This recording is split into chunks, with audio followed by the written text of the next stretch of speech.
Hello, আসসালামু আলাইকুম। বিসমিল্লাহ বলে শুরু করছি। কিভাবে বাসায় খুব সহজে চিকেন বড়া বানাতে পারেন সেটাই শেয়ার করছি। বড়া তো আমরা অনেকে অনেকভাবে বানাই। ডাউলের সাথে চিকেন মিশায়া কিভাবে বড়া তৈরি করতে হয় সেটাই শেয়ার করছি। প্রথমে আমি নিয়ে নিচ্ছি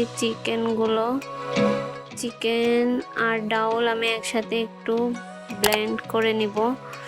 চিকেনটা আগে একটু ব্লেন্ড করে নিতে হবে, যেহেতু বড়াটা আমি ডাউলটাও অত বেশি ভাবে মিহিন করব না, যার কারণে আমি চিকেনটা আগে একটু করে নিচ্ছিলাম, পরবর্তীতে ডাউলটা দিয়ে দিছি। তারপর দেখেন দুইটা একসাথে মিশিয়ে নিচ্ছি। তারপরে এইগুলাতে কি দিব দেখতে থাকেন। যেহেতু চিকেন দিছি ওইখানে তো আমার একটু বাটা মশলা অ্যাড করতেই হবে, নাহলে কেমন একটা গ্রান বলবে কাঁচা মাংসে। এখানে আমি আদা রসুন বাটাটা দিয়ে দিলাম, তারপরে স্বাদ মতো লবণ দিয়ে দিচ্ছি।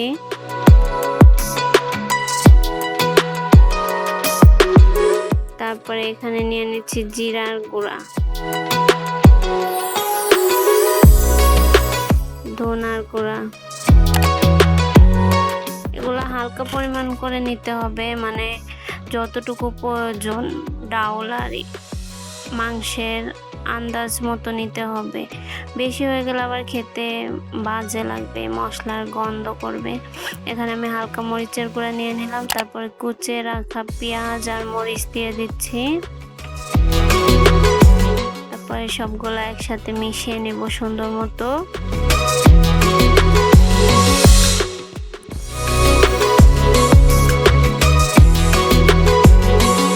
ছোট্ট একটা মিনি ব্লগ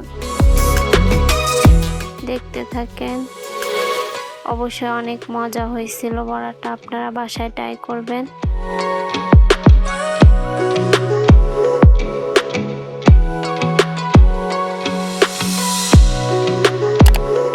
তারপরে মিশানো হয়ে গেছে প্রায়। তারপরে আমি হালকা আটা দিয়ে দিচ্ছি। একটু নরম নরম মনে হলো আমার কাছে, যার কারণে আমি আটাটা অ্যাড করলাম। আপনারা চাইলে নাও করতে পারেন, তবে আটাটা অ্যাড করলে হয় কি একটু খুলে যাওয়ার সম্ভাবনা কম থাকে আর কি। যেহেতু আমি ওইভাবে বানাবো না, ডুবা তেলে ভাজতে পারলে আরও বেশি ভালো। এটাকে আপনারা চিকেন পাকোড়াও বলতে পারেন, সাথে কিছু সবজি অ্যাড করে দিলে চিকেন পাকোড়া হয়ে যাবে।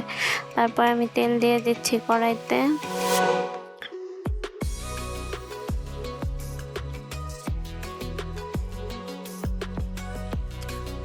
তারপরে তেলটা যখন গরম হয়ে যাবে তখন এভাবে আস্তে আস্তে ছোট ছোট করে দিয়ে দিবেন।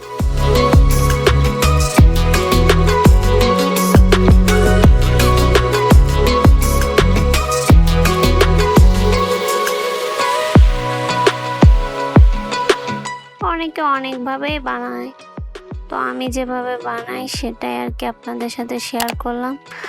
ভুল হইলে ক্ষমা চোখে দেখবেন সবাই।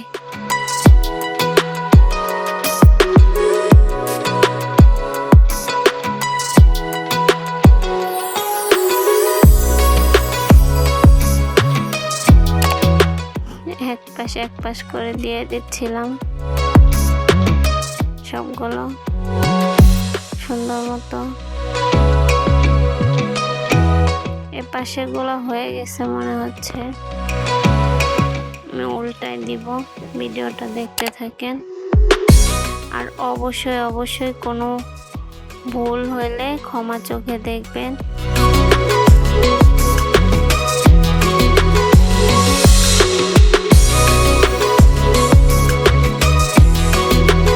বাসায় মাঝে মাঝে এরকম বানাই খাইলে অনেক ভালো লাগবে আপনাদের কাছে। অবশ্যই ট্রাই করবেন। আমার কাছে তো বেশ ভালোই লাগছে, আমার বাসার সবার কাছেই ভালো লাগছে।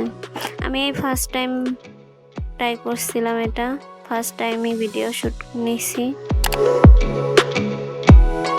বড় তো অনেকভাবে বানানো যায়, তবে চিকেন দিয়ে কখনো বানাইনি আমি।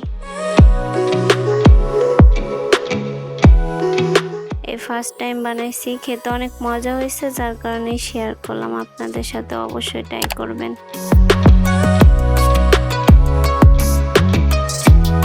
তারপরে এরকম লাল লাল যখন হয়ে যাবে, অবশ্যই অনেক সময় ধরে ভাজতে হবে, যেহেতু চিকেন বড়া, ভিতরে চিকেনটা ভালো মতো হইতে হবে, না হলে আবার গন্ধ লাগবে।